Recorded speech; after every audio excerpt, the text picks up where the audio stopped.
trouxe Portugal aqui e foi atrás de mim no Brasil. Mas como o Brasil ficou tão ruim, a gente voltou. Aí estamos dando um passeio aqui no Rio.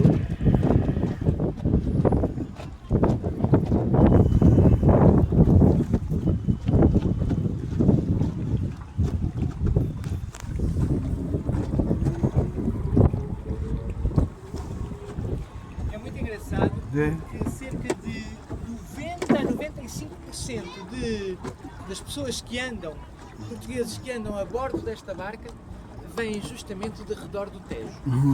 É muito engraçado, eu não sei porquê, mas temos assim uma ligação especial à água e aos rios.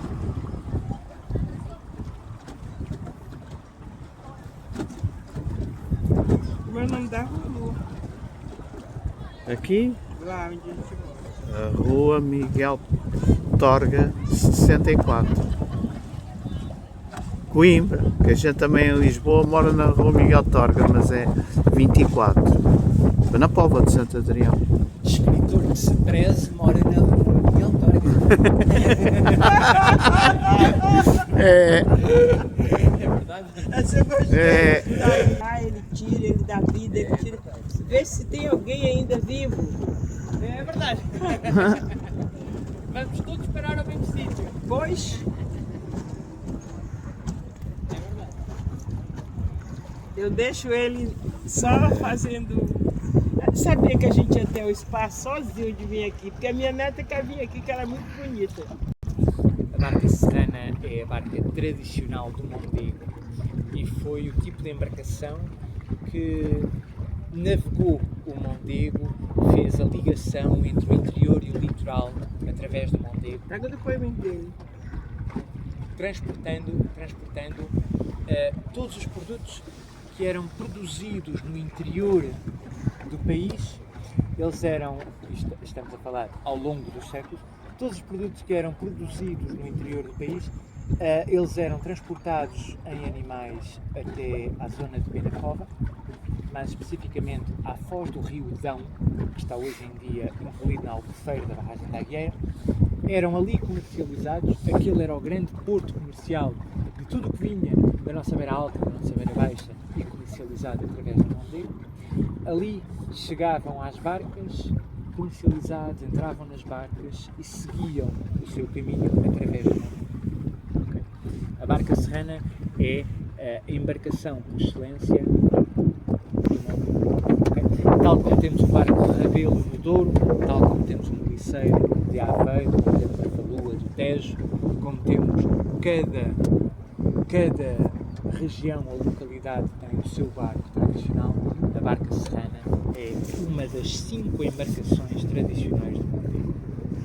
Existiam outro tipo de embarcações mais pequenas, mas estas eram os verdadeiros caminhões tiro, aquilo que se equiparia hoje a um caminhão tiro que transportava os produtos e o comércio que se fazia através do Mondego. Ok? E o volume de água era maior? O volume de água foi variando ao longo dos séculos. É isso que eu estou a perguntar. O volume de água foi variando de um tampão à passagem do peixe. Durante cerca de 30 anos, a lampreia que tinha o Mondego como rota, e isso foi criar uma quebra no ciclo de rota migratória da lampreia. Só há coisa de 15, 20 anos é que construíram finalmente uma escadaria para o peixe. Então há cerca de 20 anos, o peixe consegue, só que entretanto as rotas foram quebradas. Não, isso é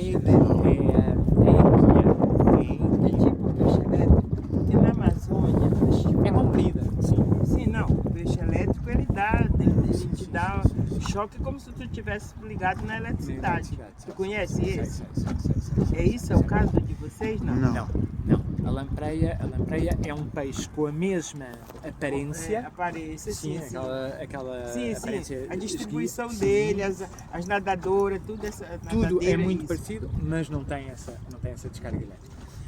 A lampreia, o Mondego tinha e tem ainda em alguma frequência a lampreia, a truta, o sável, a boga, o axigã. Todos esses peixes são peixes do De água Monteiro. doce. De água doce. Eu nunca comi nenhum peixe de água doce aqui. A truta, esses dias a gente comeu uma truta que não tem nada a ver com a truta brasileira. Nós tivemos, a gente morava no Rio, quer dizer, na região dos lagos. Não sei se tu conhece. Não, mas... Nem ouviu falar da região dos lagos do Brasil? Não. É que ali os portugueses praticamente eles determinaram e construíram praia daquele tipo. Parece que fez de propósito aquilo, sabe? Feito com a mão. Mas tem muito presença de português ali. Muita presença. E às vezes eu fico pensando que as pessoas que não têm esse entendimento, eu estou falando do ponto de vista do conhecimento. Eu tenho uma ideia do Brasil porque vivi durante 10 anos com estudantes de Erasmus que vinham para Coimbra fazer Erasmus naquele programa da Dilma, do PLI e do Erasmus e não sei o quê. E portanto, durante 10 anos vivi com estudantes de Essa universidades gama, né, que vinham para estudar e fazer cá mestrados e É. tal. É um intercâmbio com a universidade. É o intercâmbio mesmo. É Ela isso. contava uma história para você, olha, vou para Portugal, lá você vai ficar rico, lá você vai adquirir não sei o que, sabendo que vocês aqui já têm uma terra desse tamanho, que a terra vossa é menor do que o meu estado, a terra de vocês, em Torinha, é menor do que o estado. A população da zona metropolitana do Rio de Janeiro é o dobro da população de Portugal. Pronto. Não é? Só isto era tudo. É. História de Coimbra, a gente quer saber. Então vamos contar a história, vou-vos contar a história de Coimbra genericamente, neste tempo limitado que temos para estar a bordo da barca. E é bom pegar esse feedback, porque ele não é um historiador, mas ele é um cidadão que gosta de tratar desse assunto. E conhece, né? Pronto, pode falar. Sim. A história de Coimbra começa documentalmente nos romanos. Ok? Antes dos romanos, gregos, cartagineses, fenícios, as diferentes tribos desta região também, todos cá estiveram, mas deixaram nenhuma ou muito pouca documentação sobre esta área. Portanto, nós tendo a noção de que outros cá estiveram antes, depois que começamos a história de Coimbra pela época romana, eles chegaram cá há 2000 anos, quando a expansão do Império Romano, e vão encontrar aqui uma pequena localidade que vão desenvolver como uma cidade política e administrativa. Se vocês forem ao Museu Nacional Machado de Castro, E o nome? Deriva de quê? já lá chegar. O Museu Nacional Machado de Castro, por baixo dele, tem as fundações daquilo que era o Fórum da cidade de Aemínio.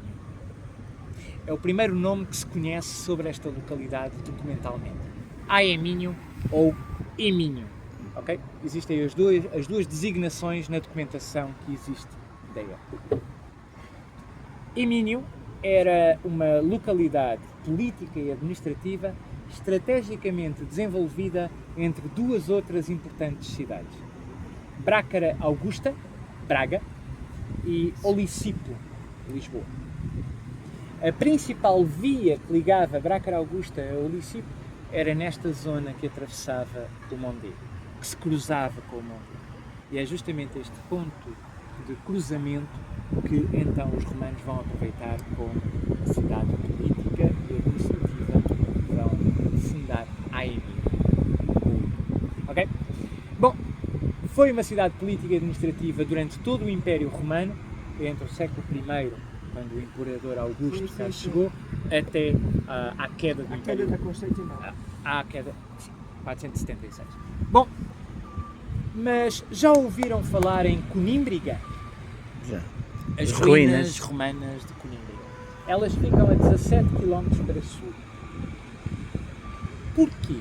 duas localidades tão próximas durante o período romano e num espaço tão pequeno e que ao fim e ao cabo vão acabar por ter nomes tão semelhantes, não é?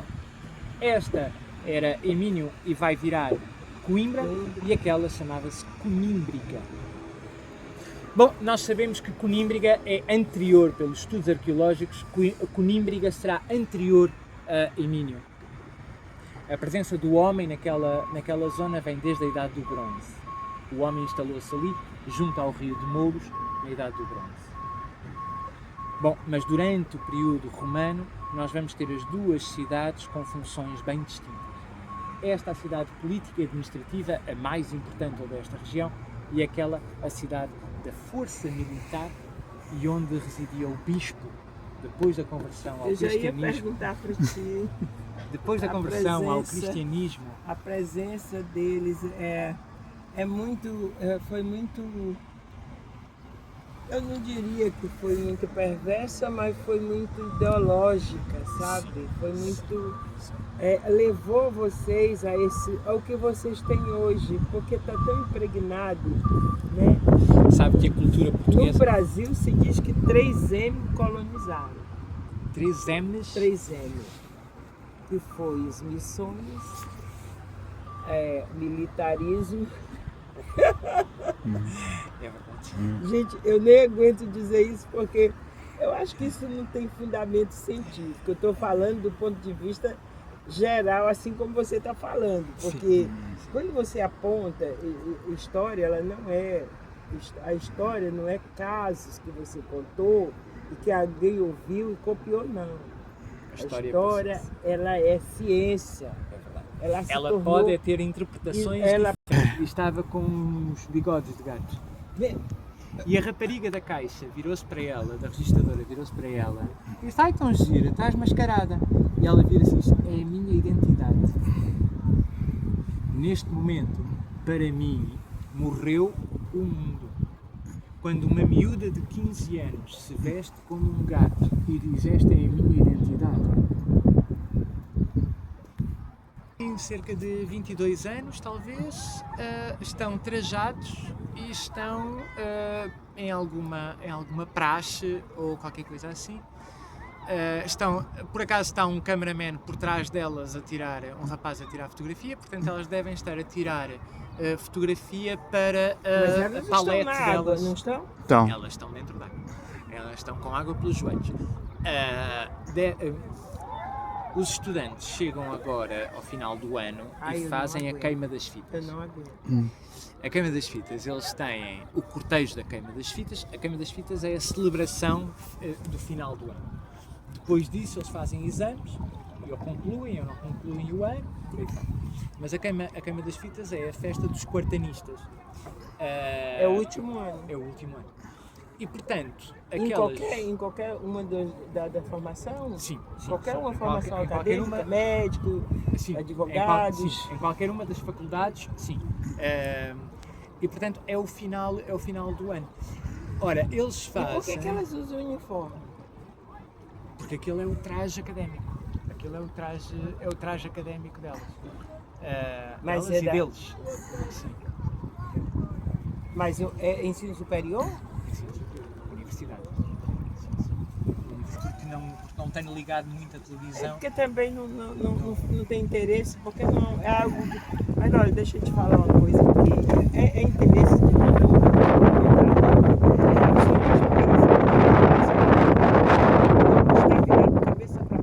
Eu tenho essa idade não. É verdade.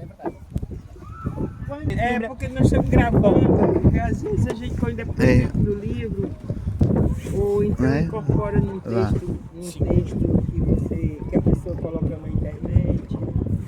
Pronto, pode falar. Nós tivemos estas duas localidades durante... E por que Coimbra é a cidade universitária? Já lá chegamos. Quando o Império Romano caiu, nós assistimos à invasão dos povos bárbaros do norte da Europa. Vão ser os suevos que vão provocar a primeira destruição de Conímbriga e nos 4 séculos seguintes Conímbriga vai cair em decadência. E vamos assistir à migração da população de Conímbriga para Emínio. É isso que vai provocar a troca do nome da cidade.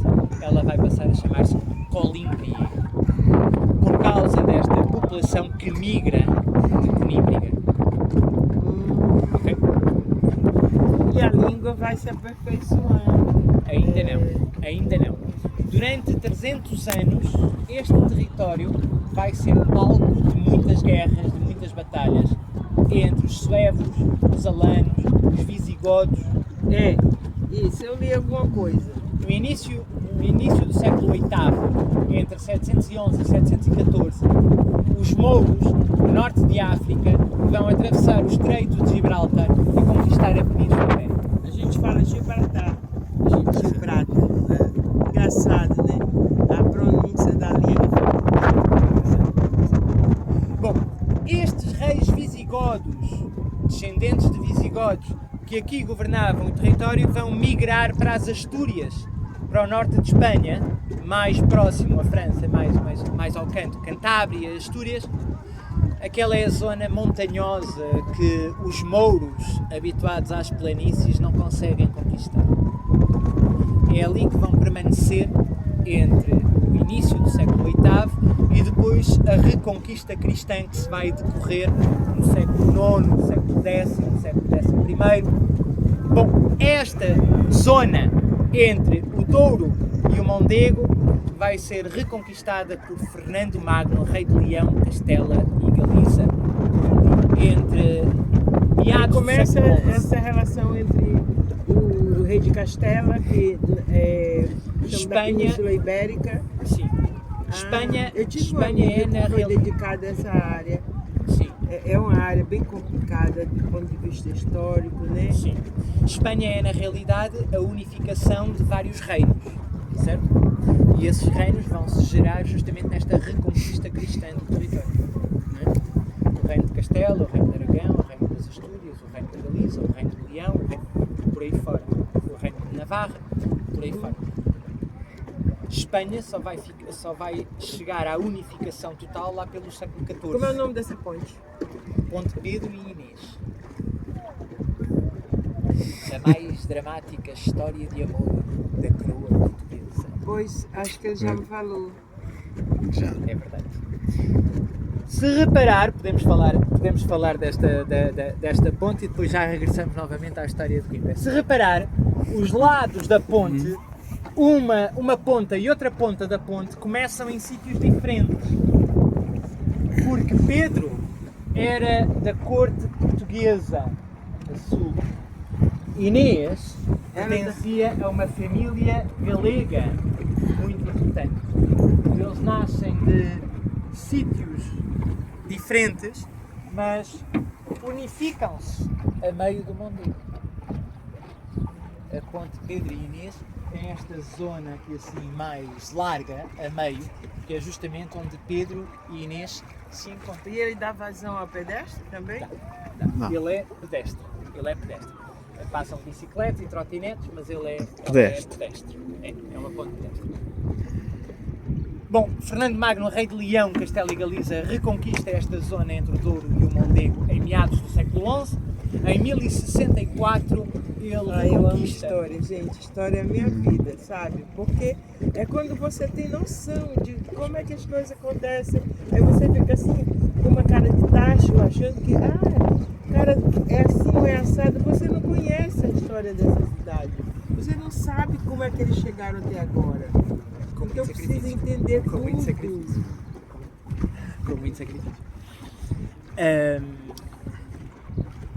Ele reconquista esta zona, a zona de E Coimbra. de a que região lado é de que tu Coimbra. estás? Do lado da Inês? Ou tu estás do lado... Ou eu estou do lado de Pedro? Eu não estou nem de um lado nem do outro. Nem do. Juro. Nem do. Nem de um lado nem do outro. Por quê? Diga, não tem um porquê. Tem um Não porquê. tem porquê. Não tem porquê. porquê. A história de Pedro e Inês não é uma história Isso é de uma lados. lenda? Não. Não. É Não real. É uma história de lados. É uma É uma história real. real. É uma história de amor real. Mas. E no fundo eles não tinham culpa nenhuma, as famílias é que fizeram tudo, por isso não estou divulgado num nem do outro. Exatamente. Ok. Não, cara, isso não existe. Ou você tá do lado. Não, porque. Não tem que estar. Não tem? Não tem que estar. A história de amor, Pedro nunca foi contra Inês e Inês nunca foi contra Pedro. Eles amaram-se os dois. Ponto. E eles queriam ficar os dois. E eles queriam ficar juntos. O pai de Pedro é que não deixou. E Eu estou do então. lado do pai de Pedro ou do lado de Pedro? Bom, aí se calhar posso estar do lado de Pedro. E um vai-se. Eu acho que isso já foi tendencioso quando alguém falou para vocês. Não, Tudo é a tem- história. Tudo tem uma razão Então, política. tá vendo? Não. Tudo tem uma razão política e administrativa. Tem. Então, é isso que eu estou te dizendo. Mas é a decisão do pai de Pedro é que é essa decisão política e administrativa. O que acontece é que, saltando um bocadinho na história, nós tivemos aqui... Esse lado aí, todos são restaurantes? São. Nós tivemos aqui os nossos primeiros 5 reis e é Afonso III que se move para Lisboa. O filho dele, Dom Dinis, funda a universidade, que está lá em cima, hoje em dia, ao cimo. Na realidade, aquela universidade foi fundada em 1290 e Como é não que ela foi se em chama? Coimbra. A faculdade de Coimbra? Essa daí é a mãe? Não. A instituição, em 1290, a instituição foi na realidade fundada lá embaixo em Lisboa. Chamava-se Estudos Gerais Portugueses. Os estudantes provocaram tanto Cara, isso distúrbio. ainda chegou no Brasil, os estudos gerais. Certo? Olha, isso é muito complicado. A gente Certo. teve uma disciplina. Não estou lembrada agora. Que quando a gente começou na universidade, a gente odiava essa disciplina, porque parecia que era uma disciplina que tinha cooptado a cabeça de cada pessoa. E a gente chamava esses puritanos, esses vagabundos que plantaram estudos sociais gerais. É mais ou menos isso, eu não lembro mais direito, mas. O primeiro nome que a instituição que hoje em dia se chama Universidade de Coimbra teve foi Estudos Gerais Portugueses. Foi fundada lá embaixo em Sabe, 1190. você é formado em quê? Eu sou formado primeiro em Contabilidade e depois em História. Porque odiei Olha, Contabilidade. A gente ia ter um encontro desse, cara. Um historiador. Tu é doido, né? Eu primeiro estudei Contabilidade, depois percebi que não percebia nada de números. E então estudei História, porque adoro História e adoro estas coisas. Mas não ministra, nunca Não. ministrou, nunca foi Não, para uma não, sala de aula. Não. Da coisa. Mas sei, tenho uma noção do tráfico negreiro e da escravatura e do quanto os negros sofriam Os negros sofriam porque eles eram coisa, gente. Ela faz competitivo? É, estão treinando. Olha que bom. Achei isso bonito. O esporte, pra mim, é a coisa mais linda. Ele é ligado aos esportes também. Olha que beleza. Cidade que deixavam, traziam coisas de Portugal, que chegava no porto de Belém e isso era vindo de Portugal. E a gente lembra, assim, quando eu era criança, que chegou um navio tal, carregado, e trazia muita coisa gostosa. Inclusive tem uma bolacha do Brasil chamada Bolacha Maria, que era a bolacha portuguesa. Eu ainda sinto o cheiro dela, sabe? De tão boa que ela era, só que agora ela não é mais aquela bolacha. Foi, mas como é que ele chegou no Brasil, gente? Bom, como é que ele tinha a engenharia naval para É navegar? isso? É isso? Posso-lhe dar uma ideia. E uma das ideias é, se reparar, o barco tradicional do Douro, o barco Rabelo, o barco tradicional de Aveiro, do Rio Volga, e o barco tradicional do Mondego, têm todos o mesmo layout, como os americanos gostam de dizer, a mesma base estrutural.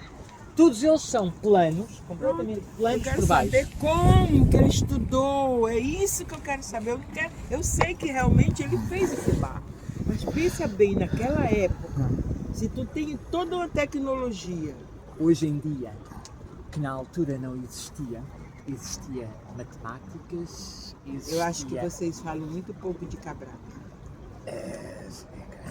Nós falamos mais de vasta gama, Bom. mas, sim, é verdade. E se calhar falamos menos de Cabral pela vergonha que temos daquilo que fizemos lá de lá do Açores. Também porque é Eu acho tipo que é assim, deve ser isso, né? Eu acho que é muito Porque o isso. historiador quando você pensa que aquela questão de que você ia navegando para as Índias e de repente você caiu, né? Essa tese. Essa aí é muito mal contada. Isso não tem saída, né? Ignorante tu deve saber também.